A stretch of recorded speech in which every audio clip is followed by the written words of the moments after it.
story with coffee began when I was a PhD student studying the impacts of coffee on biodiversity. Halfway through my PhD, I found myself knee-deep in mud, having an existential crisis.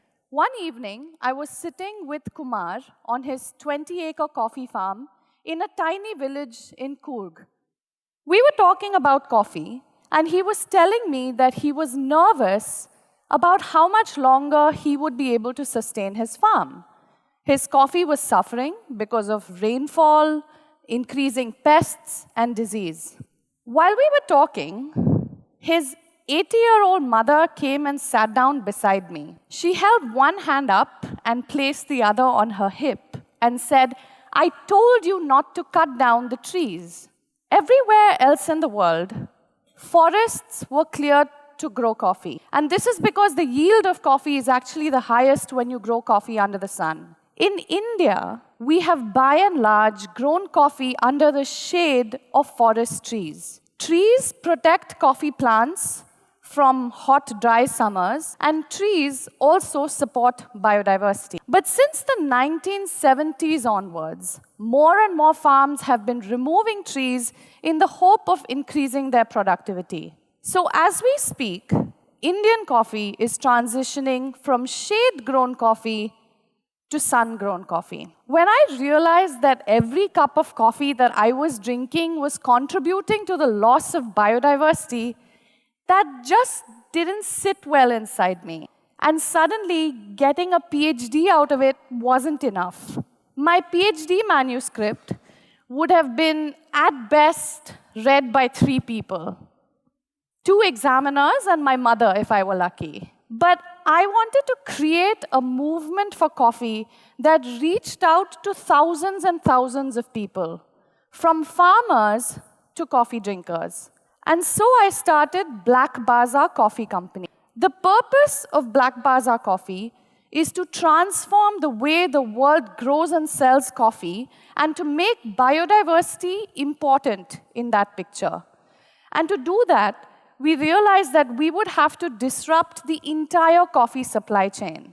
At the farm level, Black Baza Coffee has conditional agreements with farmers. Farms keep a minimum number of trees, a minimum diversity of trees, and use no chemical pesticides. In return, Black Baza Coffee guarantees a buyback of coffee, has long-term relationships to provide secure and guaranteed market access, provides biodiversity price premiums, and supports growers to improve the quality of their produce. We started this project 2 years ago, which is a blink of an eye in ecological timescales, but we're already seeing an impact. We see nature creeping back into these coffee farms. We see wildlife, trees, and vegetation making a rapid comeback. At the consumer level, it's much more challenging. Disrupting people's ideas about what kind of coffee they drink is very difficult. But the idea has been to get people to aspire to drink biodiversity-friendly coffee in the same way they aspire to drink limited edition imported coffees from Brazil, Colombia, and Costa Rica. So we also created a biodiversity label. This is a label or a stamp of guarantee that tells every coffee drinker who picks up that coffee exactly how it's been grown. So today, I can walk into a cafe that serves biodiversity-friendly coffee or simply buy coffee stamped with this label off a supermarket shelf. Coffee farming has no doubt left significant negative impacts.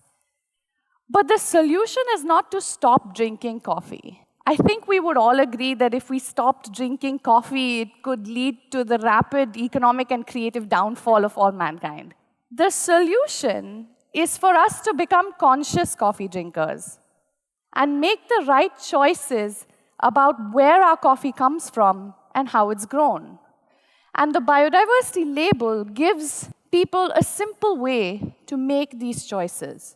In India today, we have 300,000 coffee farmers, the majority of them being small growers. We consume 115 megatons of coffee annually. That's about 6 billion double shot cappuccinos a year. So that's the potential scale of our impact also.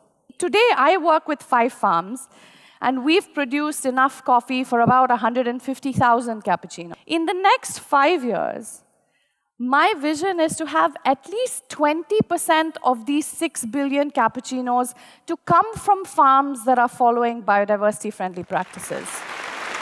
When I tell people about what I do, a lot of them say that I didn't need a PhD from Cambridge if all I was going to do was return to India and sell coffee. But this is not about selling coffee. This is about taking ownership of what goes into the coffee that we drink. And there are 3 ways of taking ownership.